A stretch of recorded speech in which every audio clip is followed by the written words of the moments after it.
All right, welcome to another 902 gaming video. Today I'm going to continue doing the new spoilers for Kamigawa Neon Dynasty. It looks like today we have 204 cards total spoiled. I'm still unsure how this breaks down with commander cards and stuff. I'm hoping everything so far that's been spoiled is not commander. It's all just standard playable cards. But we'll see anyways. I'm not 100% sure. I'm hoping that it is. All right. So we'll go backwards. So this is a 2-mana, 2/1 ninjutsu. Dokuchi Silencer. Whenever it deals combat damage to a player, you may discard a creature card. If you do, destroy target creature or planeswalker that the player controls. That's pretty good, I think. Yeah, if there's enough unblockable creatures, and I think that there is, you can basically just discard a creature. You can basically trade one creature for one of their creatures or whatever, a creature in your hand for one of their creatures, which is actually pretty good, I think. I don't know how good it is, but I think it's pretty good. The fact that it can also kill a planeswalker is pretty sweet too. I think it's combat damage. Discard, yep. Okay. I'm going to verify that because it seems pretty powerful. It is costing you a card, but then again, any removal spell costs you a card, so it kind of turns all of your creature cards into Infernal Grass, basically, or Hero's Downfall, I suppose. He does have to deal combat damage, but he can be snuck in with ninjutsu pretty easily. Okay, so next up we have Iganjo Exemplar. Whenever a samurai or warrior you control attacks alone, it gets +1/+1. This is pretty good. So this creature is a 2-mana 3/2, just on itself. We have a red Aki Ronin. Whenever a samurai or warrior you control attacks alone, you can discard a card. If you do, draw a card. So a lot of the samurai stuff is attacks alone, with an effect. That might be pretty good. Red-white, maybe red-white equipment, to battle the blue-black vehicle ninjutsu, maybe. But we'll see how that goes. All right, next up we have, so this was yesterday. This was done these were spoiled after my video that I posted yesterday. So 3-mana 2/2, when Grave Later enters the battlefield, draw a card if a creature died this turn. Otherwise, each player sacrifices a creature. And flying. Wow. Standard's kind of missing. There is a 3-mana 3/1, I think. And it's an elf that when it comes into play, each player sacrifices a creature. But the fact that if a creature died already, you can draw a card is actually pretty good. Next up, we have a land. Roadside Reliquary. Colorless land. Sacrifice it. Draw a card if you control an enchantment. Draw a card if you control an artifact, and draw a card if you control an enchantment. Wow. So a land that draws you 2 cards, essentially. Well, I guess. Wow, that seems really good. Huh. That seems really, really good. What am I missing? It's not legendary. Yes, it does cost you a land. I don't see the downside to this card. Other than it's just colorless, I suppose. Maybe that's a downside. I don't know. That seems powerful, but the fact that it's an uncommon makes me wonder if it's not as good as I think it is. But then again, lately, drawing cards doesn't necessarily equate to card advantage anymore, which is kind of a weird concept, I think. All right, so we have 4-mana Haste Spirit. 3/3, Thundering Raiju. Whenever Thundering Raiju attacks, put a +1/+1 counter on target creature you control. Then, Thundering Raiju deals X damage to each opponent, where X is the number of other modified creatures you control. So it'll never count itself. So if this is the only creature, it basically will just become a 4/4. A 4/4 for hate, 4/4 mana. Oh my. A 4/4 for 4 mana with haste is pretty good. So that in and of itself is just a good card. But if you have a bunch of modified creatures, it can do quite a bit of damage. and even one or two other modified creatures, even one other modified creature, make it good enough, I think. That's definitely playable for sure. Tawashi Guide Bot, 4 mana, 2/1. When it enters the battlefield, put a +1/+1 counter on target creature you control. Okay. Draw a card. This ability costs 1 less to activate for each modified creature you control. So essentially it can just be 4 mana, tap to draw a card. And it puts a +1/+1 counter. Yeah, I mean, it's 4 mana for an artifact. You need quite a bit. That's not quite good enough, I don't think. Not for standard, for sure. Touch the Spirit Realm. 3 mana enchantment. When it enters the battlefield, exile up to 1 target artifact or creature. Okay, so we have another like Banishing Light sort of effect, but it only targets artifacts and creatures. Then you can channel it. Exile target artifact or creature. Return it to the battlefield under its owner's control at the beginning of the next end step.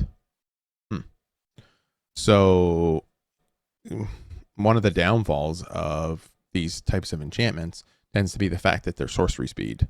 So this can do it for a turn, but then there's also the effect of doing it to your own creatures. It doesn't say target creature and opponent controls. So that's interesting.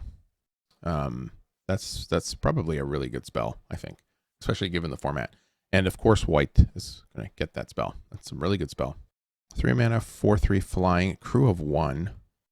Whenever this becomes crewed for the first time until end of turn, Mind Link becomes a copy of target non-legendary creature that crewed it, except it is a 4/3. It's a vehicle artifact and vehicle artifact in addition to its other types, and it has flying. That's really good for the blue-black Ninja Rogue deck, I think. That's a really good vehicle. The fact that it's a crew of 1, yikes. Yeah, that's really good, I think. Okay. Kotos, the Silent Spider. I think this was spoiled yesterday. Maybe not, though. Whenever it enters the battlefield, exile target cards in opponent graveyard other than a basic land. Search that player's graveyard, hand, library for any number of cards with the same name as that card and exile them. Then that player shuffles. For as long as you control Kotos, Kotosi maybe, I'm not sure. You may play one of the exile cards, and you may spend mana as though mana of any color to cast it. Okay, so it's permanent. So in other words, you exile a card from the opponent's graveyard, then you get to exile all of the cards from the graveyard. So it's basically like Cranial, I think it was called Cranial Extraction. But I think that was from you name a card. This one's just from the opponent's graveyard, other than a basic land. So something that they've already, maybe in mill or something like that you can target it, and then you can actually play whatever card that you target. That seems really good. 5 mana legendary, 4/4. It seems to be from the regular set, but because I think this is the alternate frame, so I think that's why the card number is so high. Next up we have, I like that. That's really cool. That's a really cool card. It doesn't have ninjutsu or anything. It doesn't need to deal damage. It's only when it enters the battlefield. So Mech Hanger, tap, colorless, tap to add 1 mana of any color. Spend this mana only to cast a pilot or vehicle spell. I haven't seen any pilot spells at all. Nothing that says pilot. Or vehicle spell. Target vehicle becomes an artifact creature until end of turn. Okay. Well, this is an automatic 4 of in any vehicle deck, I think. The fact that it can 4 mana to turn basically this can crew any vehicle for 4 mana.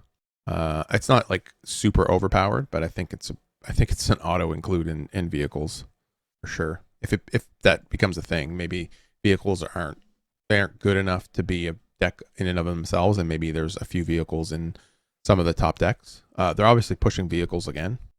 We got Roaring Earth. Whenever a land enters 2 mana enchantment, enters the battlefield under your control, put a +1/+1 counter on target creature or vehicle you control. You can channel it for X and 2 green. Discard it and put X counters on target land you control. It becomes a 0/0 green spirit creature with haste. This seems pretty good. It's not great. But green, and X to put X counters on a land and it becomes a creature. Doesn't untap it though. So whatever it would be, like if this was like 5 mana, You'd have to have 6 lands out to be able to attack with that creature. That seems pretty good though. So it's got landfall a little bit, I guess, but it also puts it. I think it's good for modify, but I'm not quite sure if green's going to be the deck that plays a lot of the modified stuff. Maybe it does. Maybe there's like maybe blue green becomes the modified deck of choice. I think that's most likely, probably, just because of Snakeskin Veil and stuff too. So we have Replication Specialist, 5 mana, 3/4. Whenever a non-token artifact enters the battlefield under your control, you may pay 2. If you do, create a token of copy of that artifact. Okay, well, it's too expensive, I think, for standard for sure. But it's not a bad card overall. Being able to copy any vehicle that comes into play for 2 mana, pretty nuts. But I think it might be a little too expensive at 5 mana, just for the effect and stuff. So, but we'll see. So the Green Dragon was already spoiled. It's just officially spoiled now. This one, Blooming Deer. 5 mana, reach. It's a 4/4, so 5 mana, 4/4 with reach. When it enters the battlefield, look at the top 5 cards of your library, reveal a creature or enchantment card from among them, and put it into your hand. Put the rest on the bottom of your library in a random order. If you didn't put a card in your hand this way, you gain 4 life. Oh, well, that's not bad. So when we were young, 4 mana instant, up to 2 target creatures, each gets +2/+2. If you control an artifact and an enchantment, those creatures also gain lifelink. Okay, well, draft for sure. It's possible that it sees some standard play, but I don't think so. March of Burgeoning Life. Choose target creature. This is the green version of the X, and then you can exile any number of cards from your hand to reduce the cost by 2. Choose target creature with mana value less than X. Search your library for a creature card with the same name as that creature and put it onto the battlefield tapped. Choose target creature with mana value less than X. Or sorry, yeah. To target a 4 mana creature, I would need to spend 6 mana. So this would have to be 5, and then plus the green is 6. Is this something? Yeah, it's less than X. So it is 1 mana more. Okay, that's interesting. Okay, that's interesting. I guess you probably will be exiling a green card from your hand to cast this, just to actually be able to do it properly. But the fact that it can basically get another creature from your library and put it into play, there's so many comes into play abilities on creatures nowadays that's pretty good. I'm not sure if that. I think that's the mana value less than X is kind of different wording than what we're used to. Acquisition Octopus, 3 mana, 2/2. So it's an equipment octopus. Okay. Whenever it deals damage to a player, draw a card. Oh, okay. So whether the creature itself or the creature that it's equipped to deals damage, you draw a card. That's actually pretty good. It might be one of the better ones of these, I think. Kami of Industry, 5 mana, 3/6. Whenever it enters the battlefield, return an artifact card with mana value 3 less from your graveyard to the battlefield. It gains haste, and then sacrifice it at the beginning of next end step. Not standard playable, I don't think. 5 mana, again, it's a lot. What's this one here? Reinforced Ronin.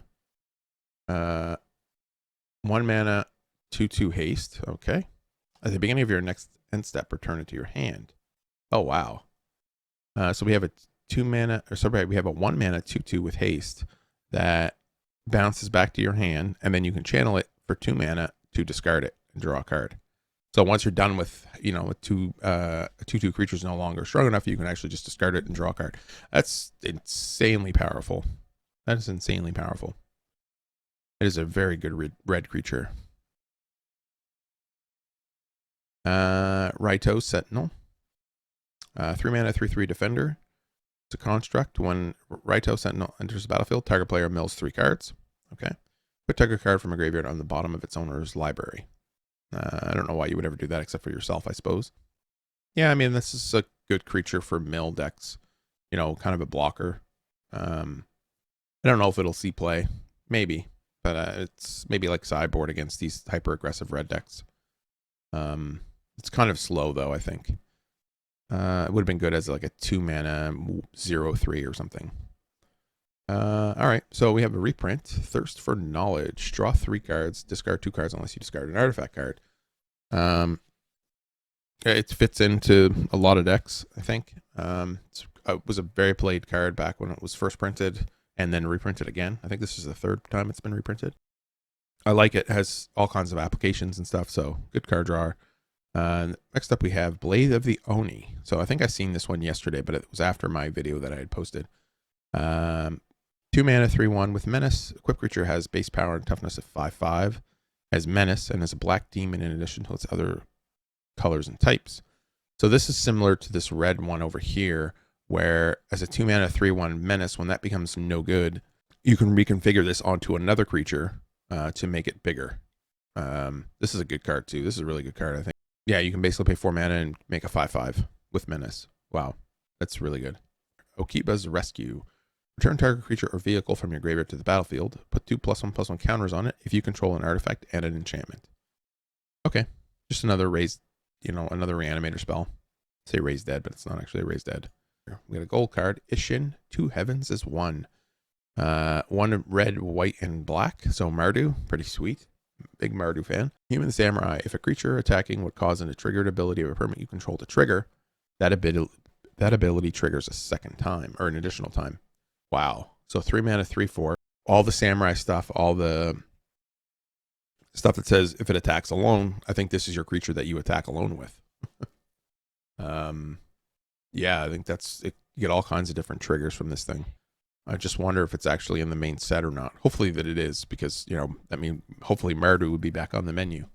So that'd be pretty sweet. Back on the menu, boy. I think this was Spinner Bracelet. Yeah, this was spoiled yesterday, I think. All right, so that'll do it for the new cards today.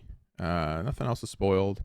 These are all from yesterday's video. Yep. I'll post the link again down in the description.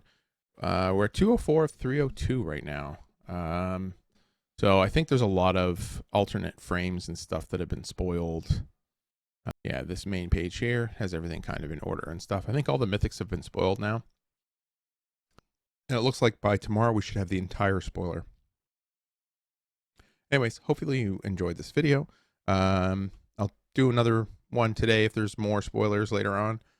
But I'm guessing all of the cards will be spoiled by tomorrow. So anyways, hopefully you enjoyed this video, and I'll see you in the next one.